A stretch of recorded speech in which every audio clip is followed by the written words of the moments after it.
Hi friends, welcome back to my channel. Daily videosல நம்ம kitchen வேலைகளை ரொம்ப ஈஸியா முடிக்கிறதுக்கு தேவையான முக்கியமான கிச்சன் டிப்ஸ் தான் பார்த்துட்டு இருக்கோம். அதை தொடர்ந்து இன்னைக்கு டிப்ஸ்லாம் நான் ஷேர் பண்ணிருக்கேன் அப்படிங்கறத ஷார்ட் அண்ட் ஸ்வீட்டா பார்த்திடலாம். சோ பார்க்கிறதுக்கு முன்னாடி நம்ம சேனலை சப்ஸ்கிரைப் பண்ணாதவங்க மறக்காம சப்ஸ்கிரைப் பண்ணிக்கோங்க. கூடவே இருக்கிற பெல் பட்டனையும் கிளிக் பண்ணிக்கோங்க. அப்பதான் நம்ம சேனல்ல வீடியோஸ் போஸ்ட் பண்ணும்போது உங்களுக்கு நோட்டிஃபிகேஷன் வரும். நீங்க மிஸ் பண்ணாம பார்க்கலாம். ஃபர்ஸ்ட் டிப் என்னன்னு பார்க்கலாம். மிக்ஸி ஜார்ல 1 கப் அளவுக்கு பருப்பு சேர்த்துக்கலாம். மைசூர் பருப்பும் துவரம் பருப்பையும் சேர்த்து ஆட் பண்ணிட்டு இதில் சேர்த்துருக்கேன். இதை பல்ஸ் மோட்ல நல்லா கோர்ஸா அரைச்சி எடுத்துக்கோங்க. இந்த அளவுக்கு ஒன்றும் பாதியமா அரைச்சி எடுத்துக்கோங்க. அரைச்ச பருப்பை ப்ரெஷர் குக்கர்ல சேர்த்து கொஞ்சமா தண்ணி விட்டு ஒரு 2 டைம் நல்லா அலசிட்டு எடுத்துட்டு வந்துடலாம்.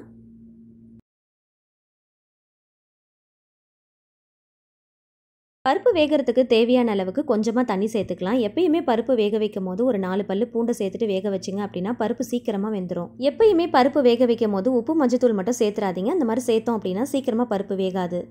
விசில் வர்றதுக்கு முன்னாடி குக்கர் லைட்டாக ஹீட் ஆகும் இல்லையா? ஸோ அந்த டைமில் உங்களுக்கு டீ, காஃபி, பால் ஏதாவது ஹீட் பண்ணணும் அப்படின்னா இது மேலே வச்சு ரீஹீட் பண்ணிக்கலாம். ப்ரெஷர் ஆட்டோமேட்டிக்காக ரிலீஸ் ஆனதும் குக்கரை ஓப்பன் பண்ணி பார்க்கலாம். குக்கருடைய மூடியிலையும் சரி உள்ளேயும் சரி பருப்பு கொஞ்சம் கூட தெரிச்சிருக்காது. நார்மலாக பருப்பு வேக வைக்கணும் அப்படின்னா 4 விசில் வைக்கிற மாதிரி இருக்கும் இல்லையா? சட்டுன்னு சாம்பாரோ இல்லை கூட்டோ இல்லை பருப்பு வச்சு ஏதாவது ரெசிபி செய்ய போகிறோம் அப்படின்னா இந்த ஒரு சின்ன ட்ரிக்கை யூஸ் பண்ணி பாருங்கள். 2 விசில் வச்சிங்கனாலே மசிய வெந்துடும். வேலையை ரொம்ப குயிக்காக முடிச்சிடலாம். டைமும் சேவ் ஆகும், கேஸும் மிச்சமாகும். ட்ரை பண்ணி பாருங்கள். அடுத்த டிப் என்னன்னு பார்க்கலாம். மிக்ஸி ஜாரில் முட்டையோடைய ஓட்டை சேர்த்துக்கலாம். எப்போல்லாம் பாயில்டு எக்கு செய்கிறீங்களோ அப்போ முட்டையோட ஓடை எடுத்து நல்லா வாஷ் பண்ணிவிட்டு காய வச்சு எடுத்துக்கோங்க. இந்த மாதிரி மிக்ஸி ஜாரில் சேர்த்து நல்லா பொடி பண்ணி எடுத்துக்கோங்க. இந்த மாதிரி அடிக்கடி செஞ்சிங்கன்னா மிக்ஸி ஜாரில் இருக்கிற அந்த பிளேடை மொக்கையாகாமல் நல்லா ஷார்ப்பாக மெயின்டைன் பண்ணிக்கலாம். உடச்ச முட்டையோடைய ஓடுகளை சேர்க்கறத விட வேக வச்ச முட்டையோடைய ஓடுகளை சேர்த்திங்க அப்படின்னா கவுச்சி ஸ்மெல் இல்லாமல் இருக்கும். அடுத்த டிப் என்னன்னு பார்க்கலாம். ஒரு பாட்டிலேருந்து இன்னொரு பாட்டிலுக்கு ஆயில் ரீஃபில் பண்ணுறதுக்கு இந்த ஒரு சின்ன டிப்பை ஃபாலோ பண்ணிக்கோங்க. பாட்டிலுக்குள்ளே ஒரு ஸ்பூனை போட்டுட்டு அந்த ஸ்பூன் மேலே ஆயிலை ஊற்றுனீங்க அப்படின்னா கொஞ்சம் கூட கீழே சிந்தாமல் செதறாமல் அழகாக ஊற்றிடலாம். ஆல்ரெடி ஒரு வீடியோவில் ஆயில் ரீஃபில் பண்ணுறதுக்கு ஒரு டிப் நான் ஷேர் பண்ணியிருந்தேன். ஸோ தேவைப்படுறவங்க அதையும் செக் பண்ணி பார்த்துக்கோங்க. கீழே கொஞ்சம் கூட சிந்தாமல் வேஸ்ட் பண்ணாமல் ஆயில் ரீஃபில் பண்ணுறதுக்கு இந்த ஸ்பூனை யூஸ் பண்ணி பாருங்கள். ரொம்பவே யூஸ்ஃபுல்லாக இருக்கும்.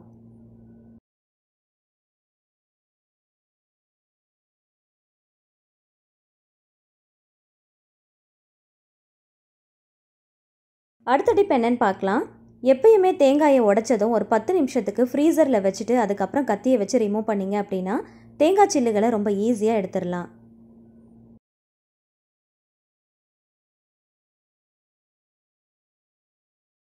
அடுத்த டிப் என்னன்னு பார்க்கலாம். அப்பளத்தை இந்த மாதிரி சின்ன சின்ன பீசஸாக கட் பண்ணிவிட்டு ஸ்டோர் பண்ணி எடுத்து வச்சுக்கோங்க. ஃப்ரை பண்ணும் போது நமக்கு ரொம்ப ஈஸியாக இருக்கும். அப்பளம் பொரிக்கிறதுக்கு ஒரு சின்ன கடாயில் 2 டேபிள் ஸ்பூன் அளவுக்கு மட்டும் தான் நான் ஆயில் எடுத்திருக்கேன். எப்பயுமே அப்பளம் பொரிக்கிற ஆயிலை நம்ம ரீயூஸ் பண்ண மாட்டோம் இல்லையா? ஸோ அதனால் இந்த மாதிரி சின்ன கடாயில் எடுத்தோம் அப்படின்னா ஆயில் நமக்கு வேஸ்ட் ஆகாமல் இருக்கும். ஆயிலும் பார்த்திங்கன்னா ரொம்ப சீக்கிரமாகவே சூடாயிரும். ஸோ இப்போ ஆயில் சூடானதை செக் பண்ணுறதுக்கு ஒரு குட்டி அப்பளத்தை போட்டு பாருங்கள். அது பொரிஞ்சு வந்துருச்சு அப்படின்னா அடுத்தடுத்து நம்ம சின்ன சின்ன பீசஸாக கட் பண்ணி வச்சிருக்கிற அப்பளத்தை 1 by 1 போட்டு பொரிச்சு எடுத்துக்கலாம். அப்பளத்தை முழுசாக போட்டு பொரிச்சு எடுக்கிறோம் அப்படின்னா கொஞ்சம் அகலமான பாத்திரமாக தேவைப்படும். ஆயிலும் கொஞ்சம் அதிகமாக செலவாகும். ஆனால் இந்த மாதிரி சின்ன சின்ன பீசஸாக கட் பண்ணிட்டு யூஸ் பண்ணிங்க அப்படின்னா சின்ன பாத்திரத்தில் கொஞ்சமான ஆயில் யூஸ் பண்ணாலே கரெக்டாக இருக்கும். ஆயில் வேஸ்ட் ஆகாது. சின்ன பாத்திரத்தில் யூஸ் பண்ணலாம். அப்பளத்தையும் சீக்கிரமாக பொரிச்சிடலாம். எண்ணெயும் சீக்கிரமாக சூடாயிரும். வெறும் 2 டேபிள் ஸ்பூன் ஆயில் யூஸ் பண்ணி ஒரு பவுல் ஃபுல்லாக அப்பளத்தை நம்ம பொரிச்சு எடுத்திருக்கோம். அப்பளத்தை பொரிக்கும் போது இந்த மாதிரி ஃபோக் ஸ்பூன் யூஸ் பண்ணிக்கோங்க. அப்பளத்தை நான் எடுக்கும் போதே நீங்கள் பார்த்துருப்பீங்க. எடுக்கிறதுக்கு ரொம்ப ஈஸியாக இருக்கும்.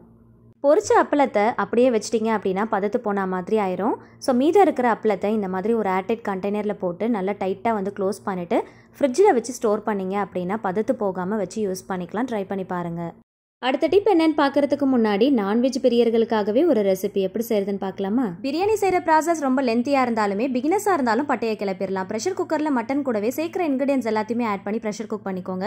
எல்லாத்தையும் கேப்ஷனில் கொடுக்குறேன், செக் பண்ணி பாருங்கள். தேங்காய் சிரட்டையை சேர்த்து குக் பண்ணும் போது மட்டன் நல்லா சாஃப்டாக வேகும், சீக்கிரமாகவும் வேகும். ஓவர் நைட் ஊற வச்ச பாதாம் அரைச்சு பேஸ்ட் பண்ணி எடுத்துக்கோங்க. ஹோம்மேட் பிரியாணி மசாலா ரெடி பண்ணிக்கோங்க. எல்லாத்தையுமே வறுத்து மிக்ஸி ஜாரில் சேர்த்து நல்லா பொடி பண்ணிட்டு ஏர்டைட் கண்டெய்னரில் ஸ்டோர் பண்ணி வச்சுக்கோங்க. அப்போ தான் அரோமா வெளியில் போகாமல் இருக்கும். பாத்திரத்தில் எண்ணெய் நெய் சேர்த்து சூடானதோ ஹோல் கரம் மசாலா, மிளகாய், சின்ன வெங்காயம், பெரிய வெங்காயம், உப்பு சேர்த்து நல்ல கோல்டன் ப்ரௌன் ஆகிற அளவுக்கு வதக்கிக்கோங்க. இதில் தான் டேஸ்ட்டே இருக்குது. வெங்காயம் நல்லா வதங்கி கிறிஸ்பியாக கோல்டன் ப்ரௌன் ஆனதும் இஞ்சி பூண்டு பேஸ்ட், தக்காளி, பச்சை மிளகாய் சேர்த்து வதக்கிக்கோங்க. தக்காளி நல்லா வதங்கினதும் ஒரு கைப்பிடி புதினா, கொத்தமல்லி, தயிர், பாதாம் பேஸ்ட், மஞ்சள் தூள், மிளகாய் தூள், பிரியாணி மசாலா எல்லாமே சேர்த்து நல்லா வதக்கிக்கோங்க. மூடி போட்டு 10 நிமிஷம் குக் பண்ணிட்டு வேக வச்சிருக்கிற மட்டன், தேவையான அளவுக்கு தண்ணி, ஊற வச்சிருக்கிற பாஸ்மதி ரைஸ் சேர்த்து நல்லா மிக்ஸ் கொடுங்க. பாஸ்மதி ரைஸை ½ hour ஊற வச்சுட்டு சேர்த்தீங்கன்னா லாங் கிரெயின்ஸா நல்லா உதிரியா இருக்கும். 80% குக் ஆனதும் லெமன்ல கொஞ்சமா ஃபுட் கலர், கீ ஆட் பண்ணி 20 மினிட்ஸ்க்கு தம் போட்டுட்டு ஓபன் பண்ணி பாத்தீங்கன்னா நல்ல மணக்க mutton biryani ready. Beginners save பண்ணி வச்சுக்கோங்க. வீடியோ தம்ப்நெயில் பார்த்துட்டு நிறைய பேர் வீடியோக்குள்ள வந்திருப்பீங்க. ஸோ என்னன்றதை நான் உங்ககிட்ட ஷேர் பண்றேன். யூடியூப்ல இருந்து நமக்கு அனுப்பியிருக்கிற ஒரு பார்சலை தான் நம்ம இன்னைக்கு அன்பாக்சிங் பண்ண போகிறோம். வந்து 2 month கிட்ட ஆகுது. பட் அன்பாக்சிங் பண்ணுறதுக்கு ரொம்பவே டைம் எடுத்துருச்சு. ஸோ ரொம்பவே ஹாப்பியான ஒரு நியூஸ் தான் நான் உங்ககிட்ட ஷேர் பண்ண போகிறேன். ஆமாங்க, நம்மளோட சேனல் 1 lakh சப்ஸ்கிரைபர்ஸை அச்சீவ் பண்ணதுக்காக யூடியூப்ல இருந்து silver play button award send பண்ணியிருக்காங்க. பாக்ஸை ஓப்பன் பண்ணதுமே ஒரு சின்ன கார்டு மாதிரி இருந்துச்சு. அதில் நம்மளோட சேனலை கங்க்ராட்ஸ் பண்ணி ஒரு மெசேஜ் மாதிரி கொடுத்துருந்தாங்க. இது கூடவே ஒரு சர்டிஃபிகேட்டும் அட்டாச் பண்ணியிருந்தாங்க. நம்மளோட சேனல் 1 lakh சப்ஸ்கிரைபர்ஸை ரீச் பண்ணதுக்காக கங்க்ராட்ஸ் பண்ணி நிறைய மெசேஜஸ்லாம் உள்ள கொடுத்துருந்தாங்க. ஸோ ஸ்டார்டிங்லேருந்து நம்ம எந்த அளவுக்கு ஹார்ட் ஒர்க் பண்ணியிருக்கோம், நம்ம என்ன மாதிரியான கண்டென்ட் வந்து ஷேர் பண்ணியிருக்கோம், ஸோ சப்ஸ்கிரைபர்ஸ்னால நம்ம எந்த அளவுக்கு வந்து ரீச் ஆயிருக்கோம் அப்படிங்கிறத மென்ஷன் பண்ணி ஒரு சர்டிஃபிகேட் மாதிரி இதில் அட்டாச் பண்ணியிருந்தாங்க. அடுத்ததாக நம்ம சேனலுக்கு கிடைச்சிருக்கிற இந்த சில்வர் ப்ளே பட்டன் அவார்டை ஓப்பன் பண்ணி பார்க்கலாம். இவ்வளோ நாள் இந்த சேனலுக்காக நம்ம பண்ணியிருக்கிற ஹார்ட் ஒர்க்கை என்கரேஜ் பண்ணி இந்த சில்வர் ப்ளே பட்டன் அவார்டை சென்ட் பண்ணியிருக்கிறாங்க. இந்த அவார்டில் ஹேசா டேஸ்டி ரெசிபீஸ்னு நம்மளுடைய சேனல் நேமை மென்ஷன் பண்ணிட்டு 1 lakh சப்ஸ்கிரைபர்ஸை ரீச் பண்ணதையும் மென்ஷன் பண்ணியிருக்காங்க. யூடியூபுடைய சிம்பிள் போட்டு ப்ரெசென்ட் பண்ணியிருக்காங்க. இந்த அவார்டை கையில் வாங்கும் போது ரொம்பவே ஹாப்பியாக இருந்துச்சு. எல்லா புகழும் இறைவன் ஒருவனுக்கே. இந்த அவார்டு எனக்கு கிடைச்சதுக்காக என் கூடவே இருந்து ஹெல்ப் பண்ண என்னோட ஃபேமிலிக்கும் என்னோட சப்ஸ்கிரைபர்ஸ் உங்கள் எல்லாருக்குமே பெரிய தேங்க் பண்ணிக்கிறேன். இப்போ வரைக்கும் மோர் தென் 1 lakh பீப்புள் கிட்ட சப்ஸ்கிரைப் பண்ணி பார்த்துட்டு இருக்கீங்க. ஸோ என்னோட சப்ஸ்கிரைபர்ஸ் எல்லாருக்குமே ஒரு பிக் தேங்க்ஸ். நான் போடுற ஒவ்வொரு வீடியோஸும் கண்டினியூஸாக பார்த்து நிறைய பேர் என்னை என்கரேஜ் பண்ணுறீங்க, நிறைய லைக் பண்ணுறீங்க, நிறைய ஷேர் பண்ணுறீங்க, நிறைய பாசிட்டிவ் கமெண்ட்ஸ் உங்ககிட்ட வந்துட்டுருக்கு. ஸோ அதெல்லாம் பார்க்கும்போது ரொம்ப ஹாப்பியாக இருக்குது. நிறைய பேருடைய கமெண்ட்ஸ்க்கு என்னால் ரிப்ளை பண்ண முடியல. ஸோ அது எல்லாமே சேர்த்து கண்டிப்பாக ஒரு வீடியோவை நான் ஷேர் பண்ணுறேன். இது வரைக்கும் எந்த அளவுக்கு நீங்கள் சப்போர்ட் பண்ணிட்டே இருந்தீங்களோ இதே மாதிரி இந்த சேனலுக்கு உங்களோட லவ் அண்ட் சப்போர்ட்டை கண்டினியூஸாக கொடுத்துட்டே இருங்க. உங்களோட லவ் அண்ட் சப்போர்ட்னால Hesa tasty recipes channel 1 lakh சப்ஸ்கிரைபர்ஸை எப்படி ரீச் பண்ணிச்சோ அதே மாதிரி 1 million சப்ஸ்கிரைபர்ஸை ரீச் பண்ணி நெக்ஸ்ட் லெவலுக்கு போகணும் அப்படிங்கிறது என்னோட பெரிய ஆசை. ஸோ இது வரைக்கும் சப்ஸ்கிரைப் பண்ணாமல் பார்த்துட்டு இருக்கீங்கன்னா மறக்காமல் சப்ஸ்கிரைப் பண்ணிக்கோங்க. அப்பதான் நம்மளால நெக்ஸ்ட் லெவலுக்கு ரீச் பண்ண முடியும். ஸோ இதுக்கப்புறமும் நல்ல கண்டென்ட்டை கண்டிப்பாக நான் உங்களுக்காக ஷேர் பண்ணிட்டே இருப்பேன். ஸோ கண்டினியூஸாக நீங்கள் சப்போர்ட் பண்ணிட்டே இருக்கணும். இதுதான் என்னோட பெரிய ரெக்வஸ்ட். என்னுடைய அப்கமிங் அப்டேட்ஸ் எல்லாத்தையுமே மிஸ் பண்ணாமல் பாருங்கள். தொடர்ந்து சப்போர்ட் பண்ணிட்டே இருங்க.